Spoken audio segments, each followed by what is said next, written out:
Well, hello and good morning, good afternoon, or good evening, wherever you are tuning in from. I'm Jeffrey E. Berger, and welcome to Holistic Mental Fitness Series, where myself and Mupo Entertainment believes mental fitness is the new physical health. So before I actually bring on and introduce my very special guest today, Christopher Rausch, to the stage, if I may say a couple of things. So, as a certified holistic wellness coach, I'm really humbled and to be affiliated with an amazing group of humanitarian entrepreneurs who are aligned with the only holistic mental wellness company that's actually focusing on the microbiome. And people say, what's that? So, that's really a great question. It actually is your gut brain heart axis. And it is a science that's disrupting the health and wellness industry today, especially when it comes to mental wellness. Who out there hasn't experienced stress, anxiety, depression, or even suicidal thoughts? It's no exaggeration to describe stress, depression, anxiety, and burnout as epidemics, literally the black plague of our modern times. In this interview series, which is really very near and dear to my own heart, it's about sharing stories and opening up conversations with others about all kinds of health and wellness to help people really understand it's okay to talk about mental health, physical health, and emotional health. And this is so important to be sharing these experiences because people need to be informed. And we're informing people about alternative options that are out there that are safe and work, which is so exciting to me. We provide real solutions to real people who are serious about looking at their health physically, mentally, emotionally, and are looking to go from barely surviving to thriving again.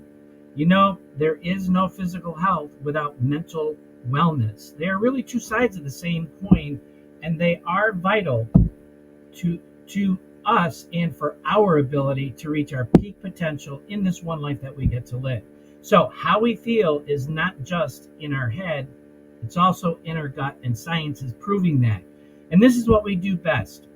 So with that, we're going to take a quick short commercial break before I formally introduce my very special guest today. And for those that are interested, you can actually find us on Mupo Entertainment at mupotv.com, or you can actually download the Android or iPhone app. We're also seen on Fire TV, Vimeo, and Roku. And we'll be right back with Mr. Christopher Rausch.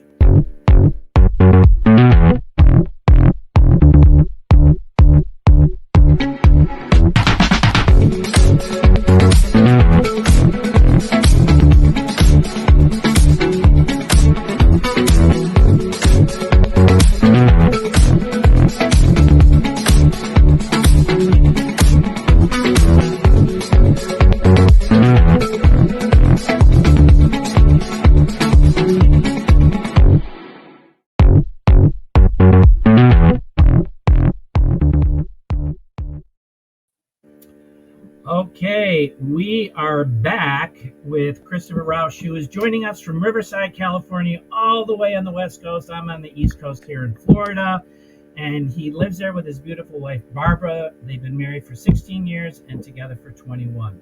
This dude here is the no excuses coach, creating unstoppable kick-ass confidence.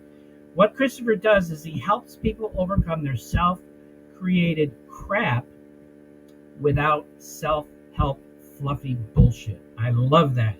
And Christopher Rausch is undoubtedly the world's most effective, impactful, unstoppable, no excuses coach, speaker, workshop facilitator, retreat leader, whose life's apprenticeship of the victim to victor is nothing short of a miraculous and surely inspiring. Sorry about that. My tongue got twisted. But I said last week, introducing Chris from my last interview, he's raw, he's authentic, and he has a story of being on the streets, addiction, self-made leader, which I'm excited to hear a little bit more about today. So welcome, Christopher, to the wrap-up of Season 3, Episode 13 of the Holistic Mental Fitness Series. Awesome, Jeff. Thank you so much for having me, man. I'm appreciative of the introduction, and I'm looking forward to this conversation and dancing in it with you. So thank you for having me. Awesome. Thank you. So before we get started with a couple of questions that I have for you today, please share a little bit about who Christopher is outside of your business, entrepreneurship, solopreneurship, and everything that you have going on. Awesome, Jeff. Thank you again, once again, for having me here. Yeah, I'm Christopher Rausch. Like you said, I'm known as the No Excuses Coach. I became that, out of necessity because that's what I needed for myself back in the days when I was homeless on the streets. And, outside of my business, I'm a professional speaker, podcaster. I have 2 podcasts that I do every single week. Yeah, like you said, facilitate workshops. And then currently right now, I'm actually writing my book, actually writing my memoir. It's Just You and Me, Kid. It's a story of a mother and son survival on the streets of Southern California. And I couldn't be more excited about it. I'm actually reading it for the first time before it goes to the editor, and I'm just blown away at how much I endured. And I can't believe that I made it and that I'm the person I am today, but I'm proud of who I am today. And I realize that life has happened for me this whole entire time. Awesome. That's a great story and such an icon for other people out there who are struggling and relate. They're going to definitely relate, and this is what it's really all about. And that's why I have this show, is relatability, sharing stories to bring hope to other people that are out there that are really looking for serious help because they're not getting it in what we have today because our systems are broken. A So little bit. I'm sorry. I said a little bit. Yeah, yeah. He said Um, sarcastically. so we've known each other for a couple of months, and I started to just really look at your web page, your Facebook page, watched a couple of interviews about the difficulties that you've had in your earlier years and learning about your story. So to set the stage for our viewers, will you share some of that story with them so they have a really good understanding of where you have come from? Thank you, Jeff. I appreciate that. And ladies and gentlemen, boys and girls, fasten your seatbelts because this is a crazy ride. But yeah, essentially, when I was 13 years old, I became a 7th grade homeless dropout, and I lived in the backseat of a station wagon with 18 cats and 4 dogs, and a mother with various psychological disorders and chemical dependencies. And for the next 4 ensuing years, my life was up and down with a lot of different catastrophes that have happened with us. And I tried to commit suicide, and unfortunately, I sucked at it. And then ultimately, things came to a head when a guy put a gun to my head, and I was at my lowest point ever, and I told him to pull the trigger, and I fully expected to hear a click, and then I didn't hear anything because a guy ran out and was actually disrupting what was going on. The guy thought I was a racist, but I was like, dude, I grew up in a black neighborhood as the only white kid. I said, I don't care what color your skin is. I care about the color of the cigarettes, and I don't smoke those. And so I reached in my back pocket to show him I smoke menthols, and then he put a gun to my head, and I just literally thought after that, like, there's only a couple of ways I'm going to get out of the situation, because we were homeless for 4 years. We were living in this sleazy motel with a bunch of drugs and prostitution and everything. And again, like, I hadn't been around any kids my age. And so I realized, I came to this poignant spot where I looked around at everything that was going on, and like, I'm going to get out of this situation either one of 3 ways: in a pine box because I'm going to wind up dead, in a cop car because I was doing bad things, or I'm going to have to stand up on my own and tell my mother that I'm no longer going to put up with what she's putting me through and go out there and live my life. And so I ultimately did that. It was one of the most challenging, heartbreaking decisions I ever had to make. But fortunately, from that situation, I was able to go back to school, earn my GED when I was 18 years old. And then I spent the next 12 years in school, in a college, getting my master's degree. And it was all part of the process to help me become the person that I am today, and ultimately get into coaching and speaking, because I could use my story and teach people about resiliency and to be unstoppable. That's just a matter of having to make those tough choices, getting honest with ourselves. I knew my mom wasn't going to change the situation. We had actually won the lottery. We won $5,000 while we were homeless, and still we didn't get out of the motels or the car. And I just knew that she was comfortable in her misery, and I could no longer stand that anymore. So ultimately became a speaker and a coach, and just been doing that ever since. Awesome. That is incredible. And I've heard many stories of similar backgrounds and the amazing decisions that people make. And there's a turning point. So, with those struggles through mental health, stress, anxiety, depression, suicidal thoughts, and addiction as well. Same thing here: 2 attempted suicides, addiction, childhood molestation. What was the actual turning point for you to say, I can't continue and I really need to make the change? You mentioned a little bit about that, going into college in 18 and going back getting your high school diploma. But what was that, that actual pivoting point for you?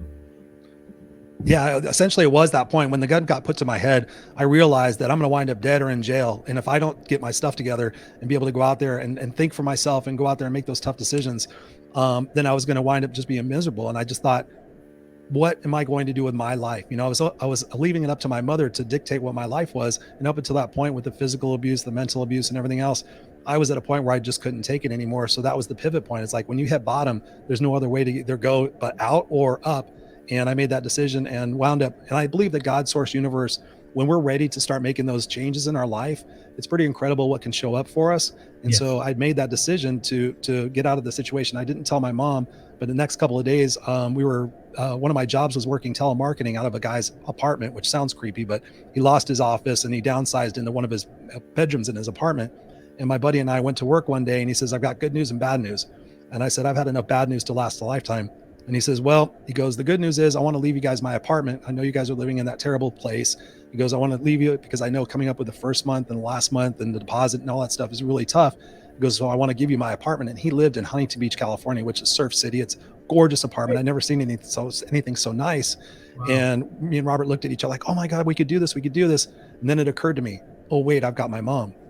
And so that's when the real pivot point happened. It was like, I have this opportunity right now to probably live here with 4 other guys so we can make the rent, but I can get out of that motel and I could start taking responsibility for my life.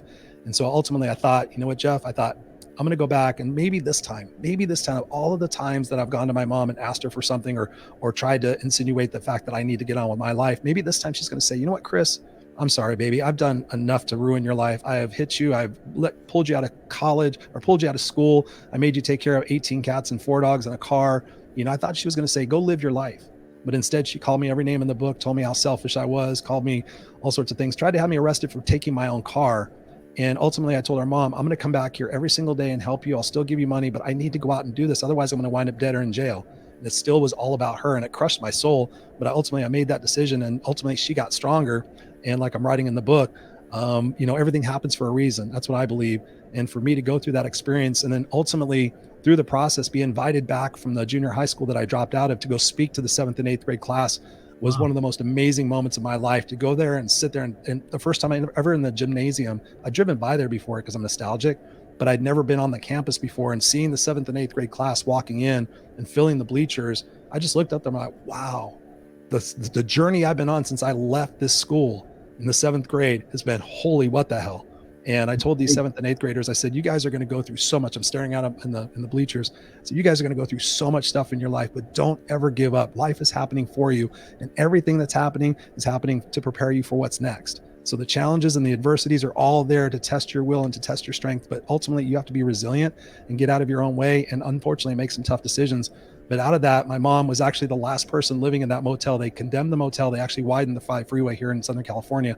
So she got a relocation fee. So she got $7,500, wound up getting a house because that's all she said she wanted. She wanted a 4-bedroom house with a pool, and she got it. And then unfortunately after that, she also went through the process again. She lost that house and then Mm. ultimately lost her life. And I was there right till the end. I held her hand when she passed away. So it's bittersweet, but she ultimately got stronger, and everything that happened for me created the man that I'm sitting here today to be.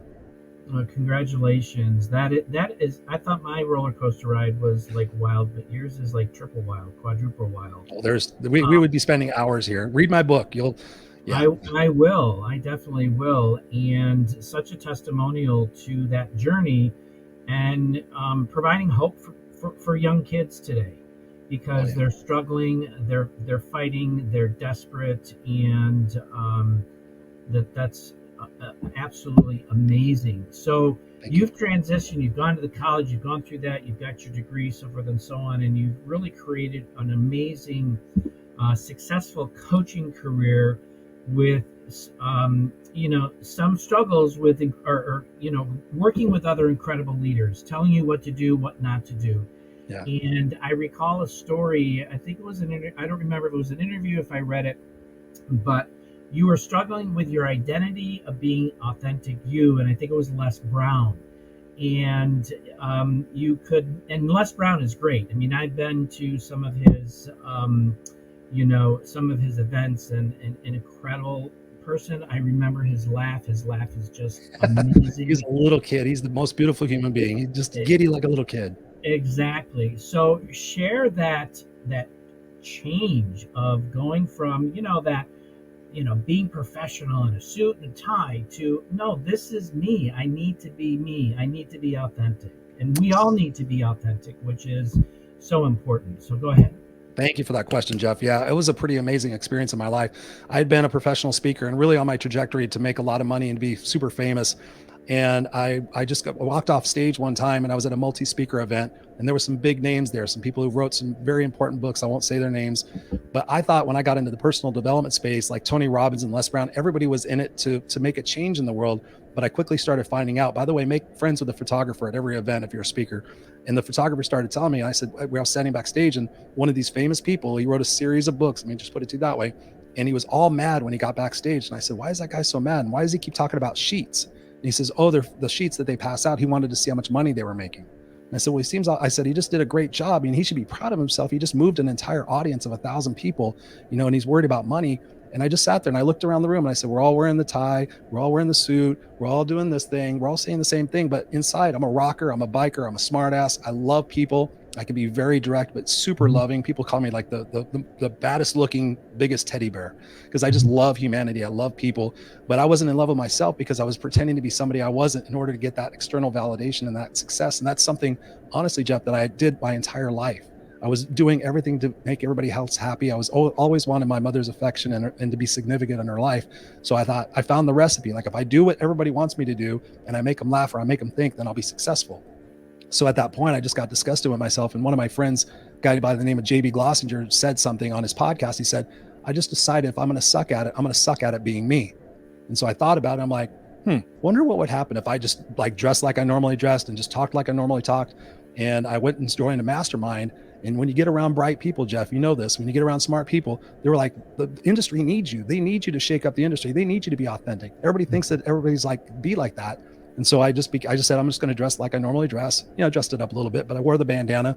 The bandana is not anything but for me sweating. I don't like to sweat. I tend to sweat a lot, especially on professional stages. I thought, what would I want to do? I'm like, I would want to wear my bandana. Even when I had hair, I've always worn a hat on backwards. I'm like, just who I am. So I'm like, I'm going to combine the hat and the bandana. I'm going to be different.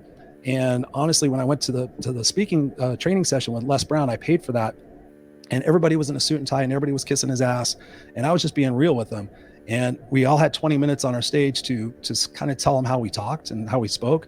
And everybody got 20 minutes. And with me, he spent 45 minutes. And he was like, Chris, why are you dressing like this? And he just got real. He's like, do you swear when you talk to the kids? Because I told him I mentor at-risk kids. I said, yes, Les, I talk to them how they talk to each other. I'm not going to be fake. I'm not going to be phony. I need to be who I am because they're going to see through that if I'm trying to be fake. And like, oh, I don't swear. Like, they're kids. They swear a lot. And so I connect with them being like them. And so he pulls me out of the training room on the second day in the Sheraton Gateway Hotel in Los Angeles. And he says, Christopher, you're an amazing speaker. You're a dynamic speaker. You're powerful. I could put you on stages, but I can't do this. And I said, and he's, kind of pointing to how I look.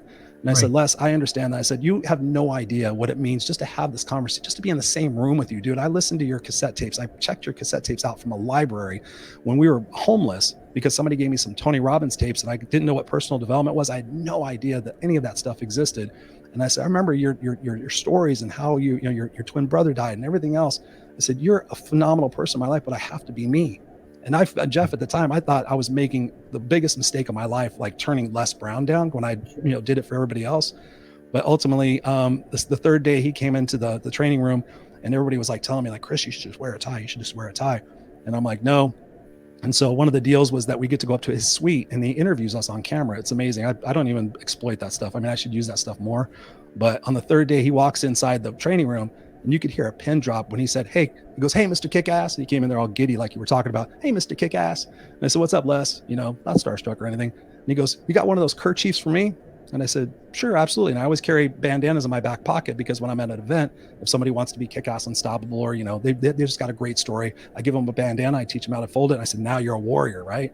And so he goes, give me one of those kerchiefs. And so I pull it out. I say, you want the red one, the blue one, or the black one? He goes, give me the blue one. And so I go to hand it to him. He goes, no, put it on me. And you could hear people's necks turn. Like, what? So I roll it up. I have video of this. I'm putting it on him. I have a bunch of pictures we took and put the bandana on Les. So he came to me and wanted me to change, but then he decided that he wanted to be me because I was just being real and authentic. One of the most powerful moments of my life. I have pictures to prove it. It was incredible. And from that point forward, I never looked back. I'm like, I just got to be me. And there's been challenges and people, like I could put you on stage, but you look different. But now after, I'm going to be a 20-year overnight success. Now things are really starting to click and people starting to get it because people are depressed. They're tired of being somebody who they're not. And one of the greatest books out there is The 5 Regrets of the Dying. And in that book, they talk about the number one regret, Jeff, and you probably know this, the number one regret of the dying, as told by this hospice nurse, was that people lived the life they thought they should live as opposed to the life they wanted to live. For me, I set out on my mission every single day to fulfill my legacy of why I'm here and to be an example for my son. That's what life should be. We should be living our true, authentic life the way that we want to live it, and we attract those individuals who resonate with us and not live in other people's eyes. Yes. And I think that, so many in my generation grew up with go to school, get an education, and go be a robot. Yep. And don't have an opinion and don't have this and don't have that, and then retire and live happily ever after, and that ain't happening. No. No. But times are changing. People are waking up. The younger generation is waking up. They've seen what's happened to, the baby boomers, that generation, so forth and so on.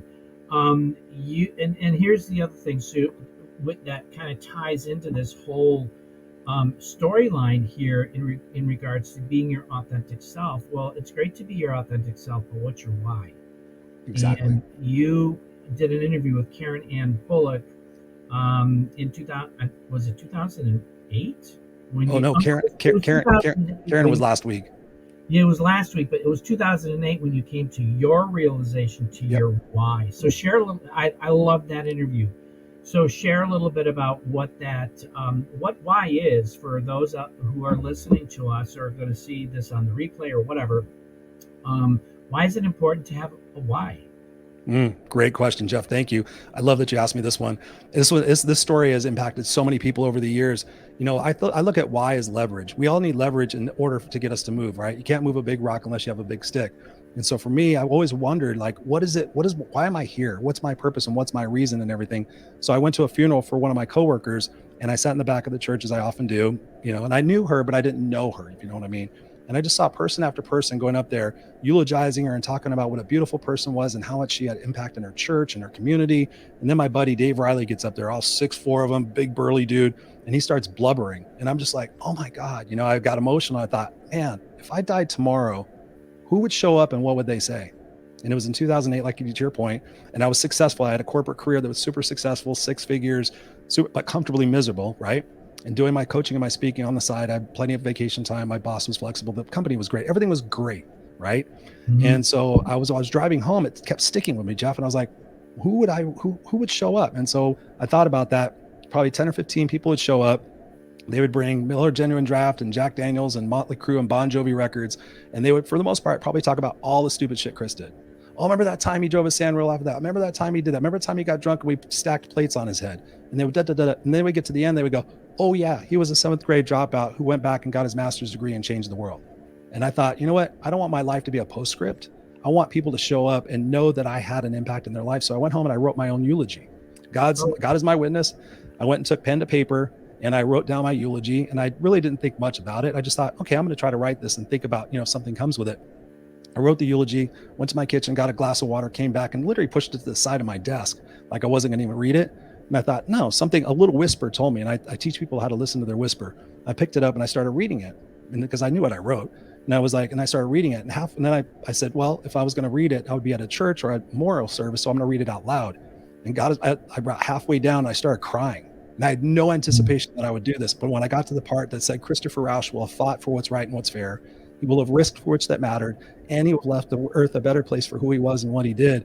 I had tears running down my face. I was super emotional. I'm like, wow, if I can go from being that 7th grade kid who was bullied and beaten and everything, and I had no confidence, no courage, no self-worth, anything. If I can go from that to being this and then to go impact the world and have people show up, that's my why. And from that point forward, every day when I get up, I say what I'm grateful for. because I believe in morning routines are massively important. Before my eyes open, I say what I'm grateful for, and then I remember what's my intention. One of my intentions is always to be present and playful with my son, because I think a lot of times we're not present with who the people we are. We're thinking about the past, or we're thinking about the future. So be present and playful with my son. And the second intention is to fulfill that legacy, so that by which, if this is the last conversation I ever have, God forbid, if my son watches this, he would say, Dad was on point, because I talked to my son about this, what's your why and everything. And so I would feel okay. I would be bummed that I would be passing so fast and not be here for his life, but I'd feel great to know that I set the example and I was true to my word of why I'm here. And I know I'm here to change the world and to change lives. And so with that, it's been pretty impactful, and it's helped so many people in their lives. In my coaching practice, I always have my clients write out their eulogy. It's one of the most powerful things, because most of us don't think in that respect. We're surviving day to day. And so I teach people how to live with that intentional purpose. Yeah, absolutely. That's a great point. Write your eulogy. I did one for my mom and my dad, but I haven't done one for me, and that never came to my head. So do it. You just planted a seed, That's what I do. I plant seeds, baby. I love it. That's cool. So this is the Holistic Mental Fitness series, and I'm all about the gut brain heart axis. You talk about the whisper. I say trust your gut. You got a gut feeling. It's telling you something. Yes. And learning what I have about the foods that are out there, and I won't go into it, but a lot of stuff that's out there that I've learned over the last 4 to 5 years has woken me up, and it's starting to wake other people up. And we need to get people who are, in brain fog and mental anguish and frustration and, all that stuff, getting them introduced and learning about natural options, because plants were put here for a reason. And it's all about feeding this body temple that we have the necessary nutrients so we can thrive. And it's really about, we want to teach people about combining, cutting edge nootropics with potent adaptogens. These are all natural, which really help with your motivation, your focus, your mental energy, your overall state of mind, and taking you to that next level. And this commercial is going to show you about 4 products that are used synergistically together, because it's about looking at many things to supporting motivation, your brain health, neural regeneration, focus and memory, and mental energy and endurance, because all of this promotes a healthy and a positive mood. And for me, this is a daily go-to. No more Lexapro, Paxil, Zoloft. And it's off of the pharmaceuticals and onto plant-based that do much better and don't have side effects. Yes. So with that, we're going to take a quick commercial break, and we'll be right back up to wrap up the show.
I love that music. Oh, it gets me charged up. It's awesome. We are back with the No Excuses coach, Christopher Rausch from California. So we're kind of getting close to wrap up. I've got 2 more questions for you before we end today. So mental health, this is my big baby here. And how has that played into your coaching career, over the years, especially today with mental health being the next $1 trillion industry, with a huge effort from Global Wellness Institute looking for platforms and product lines and programs that are non-pharmaceutical that are safe in work. Yeah. How have you worked this into your coaching? I love that question. Thank you. Recently, it comes to mind that I recently studied this book called "When the Body Keeps Score," and in that book, it's a tremendous book. It's well known, and in that book, it talks about how we store trauma based on the activities and the things that have happened in our past. And so, I studied child psychology for quite some time because, for me, Jeff, it's all about getting to the root of the problem. That's what makes me an exceptional coach. I don't deal in symptoms. I get to the root. I ask a lot of questions, and I get to the root of the problem. And ultimately, when I was doing this research, I found that a lot of the ways that we are today, our personalities and our belief systems, are based on the first 5 years of our life, that 0 to 5. Even in utero, a lot of the stuff, the trauma, depending on what the mother was experiencing and eating and ingesting, all of that stuff has a role and plays in how we manage our anxiety, ADHD, and stuff like that. So there's an excellent book out there also by, I'm all about books. I've read thousands of books. Dr. Gabor Mate talks about the gifted child and also how to understanding ADHD, which I have been diagnosed with off the charts. And mental health is super important to me. Not that I'm a mental health professional or anything. I'm actually a part of a group that's we're gearing up right now to attack this because I love that you're passionate about it. It's crazy that we have so much technology and so many everything, but yet mental health continues to rise. And it's pretty crazy. And so what I found out, Jeff, as far as my own practice, I found that people, number one, don't love themselves. So they struggle to love themselves. Number two, the 5 essentials that I talk about that I get my clients to do right away is hydration, nutrition, sleep, exercise, and vitamin D. Most people that I find are miserable are dehydrated. That alone, I ask them, how much water do you drink a day? Probably about 98% of the people that come to me as for coaching clients, they don't drink enough water. I'm like, do you realize that your body is like 85% water, depending on what study you look at? So when you're dehydrated, you don't feel as good. And what happens when you don't feel good? You make poor decisions. You make poor decisions, you run to your short-term gratifications, your sex, your drugs, your booze, your shopping, your Netflix, whatever it might be, to ignore the fact that you feel like shit. And then ultimately what happens? You continue that circus until you hit the ground. And so I teach people, like, get your exercise, get your nutrition, hydrate yourself. I have a sleep ring that I actually studied my sleep. I biohacked sleep for about a year and a half and found that, I was sleeping, but I was not getting deep sleep. So I started understanding better how to get deep restorative sleep, getting outside. I found out one time I didn't go outside for about 2 weeks. It was cloudy and I was just super depressed and I could not figure out why, Jeff. And I was like, I haven't seen the sun. So I started supplementing with vitamin D and I went, oh my God, I feel so much better. I too have been on Wellbutrin and Lexapro and all those different things. I've been to therapists. But what I found out when I started taking care of myself and nourishing myself and being true to myself, along with that authenticity, everything started to change. My perspective started to shift. I started focusing on the solutions rather than the problems. And so a lot of people are putting up with so much stuff, the cycle of insanity, that they don't, number one, take care of themselves. And they also don't realize how much they're putting up with. And so one of the exercises, I'll give this to your readers or your viewers, easy. It's like what we tolerate, really when we tolerate things. So I ask people to write down what they tolerate from themselves, what they tolerate from other people, and what they tolerate from inanimate objects. And invariably the first week they come back and they only have 4 or 5 in each category. I'm like, if you only had 4 or 5, you would not be seeing me. I know there's got to, and by that time I know the person. So I ask them, like, be very honest with yourself. You have to be honest with yourself. You cannot lie to yourself. So many people are lying to themselves, hoping, wishing, and praying that someday, there's no someday on the calendar, that something's going to change or somebody's going to come back and apologize. It's not going to happen. You have to take responsibility for yourself and get real. If you're not happy in your relationship, are you talking to the person? No, they should know. Okay, well, you should be miserable then because you're not doing what you need to be doing. And so ultimately, when people start taking that seriously and investing in themselves, it's pretty incredible what they can do. So then they come back the second week and they have this whole list. And they're like, oh my God, Chris, I'm so embarrassed, how much I'm tolerating. I'm like, okay, let me ask you this question. How would life feel? How would you feel? What opportunities would you have if you didn't tolerate a third of those things anymore? Oh, Chris, well, you don't understand. I have to make my kids lunch. And I'm like, no, if you got hit by a bus tomorrow, you're telling me your kids would never eat again? Nuh-uh, bullshit. No. And so what is it? What decisions do you have to make? Like, I made that tough decision in my life. You start getting rid of a third of the things that you're tolerating, your success opportunities open up exponentially. So I could go on. I'm so passionate about that. Yeah, I know you're right in so many ways. And number one is people don't know how to love themselves because I ran into that problem and I didn't really understand it until I was in my early 60s. And because I'm going to be 69 this year. Awesome. And so it's so critical because once you understand and can love yourself, then you can love others because that energy emits to other people and you're really authentic when you love yourself and can understand who you are, what you're doing, and why you're doing what you're doing. And then Yes. the second thing is root cause, and getting to the root. That is the problem with our system today. They're not getting to the root cause. They're putting band-aids over it. That's another series in itself. Oh But God. I love hearing root cause, not only from a health perspective, but from all aspects, because you need to dig, dig, dig, dig, dig, and get down to that initial one thing or multiple things. Yes. So So I true. love hearing that. So with that, I always love to ask this question, and to my people like you, well, everybody, because everybody has something to plant as a seed. And if there was one piece of advice that you could give anybody who is looking for that glimmer of hope, I've talked about hope in this show, from a personal and or a professional perspective, what would that be? Jeff, there's so many that come to my mind, but I'm going to give you one that comes to the first part of my mind. Ultimately, we're like the 5 people that we're around the most. And this is a hard thing for me to do, but I read Stephen Covey's book. I read books. I read 3 books at a time. Stephen Covey's book, 7 Habits of Highly Effective People. And in that it talks like you're going to be like the 5 people you're around the most. So what I have my clients do is, again, write down the 5 people they're around the most, be honest. And then, are they constructive or deconstructive? Are they positive or negative?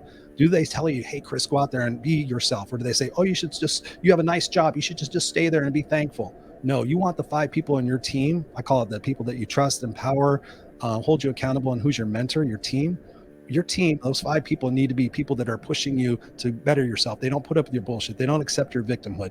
The 5 people that you're around the most, especially when you start investing in yourself and getting yourself a coach or getting into masterminds or getting into some sort of courses or something like that. My life changed exponentially when I hired my coach. I couldn't afford it. I didn't have the money, but I did it because something just said to me, Chris, you can continue trying to do it on your own and be successful in 15 years. But if you have a coach and you cut through the crap, you could have the opportunity to beat that 15-year period and be truly happy for a longer period of your life. So I believe that when you surround yourself with the right people, and that sucks. Sometimes I've helped people. I was just telling somebody on another interview, I've helped people get divorced. I've helped people leave jobs and change careers.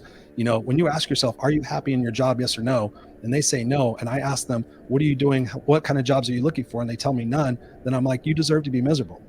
And they just Right. look at me like, oh my God. I'm like, well, you're complaining about something yet not doing anything. And so I teach the theory that you're either part of the problem or you're part of the solution. And if you're not doing anything, you're still part of the problem. And so many people don't see that. And so ultimately I have to twist their perspective a little bit and Mhm. got like, okay, life is happening for you. Yes. Life is not happening to you. If you think life is happening to you, you're going to stay a victim for the rest of your life. And then I'll tell them this thing and I'll shut up. I'm like, what would you say right now, in this very moment, if I told you everything in your life, the ups and the downs, the beauty, the bad, everything else was preparing you for what's next? Everything right now, all the lessons and everything that you're being taught is preparing you for what's next. How would you feel? Oh my God, I would feel differently. I feel like the world's out to get me right now. I'm like, the world's not out to get you. The world is trying to teach you something. God, source, universe is trying to teach you something. Get prepared for your greatness. Because at the end of the day, like they say in the 5 regrets of the dying, you don't want to get on your deathbed and look back on your life and go, man, I wish I would have done more. I wish I would have taken more chances. And there was this one, Ed Milet, who's one of the few people in the personal development space that I follow. He told a story about his dad when on his deathbed, and he had a great life. His dad told him, he goes, man, I wish I would have taken that sales gig. I wish I would have tried to start my own business.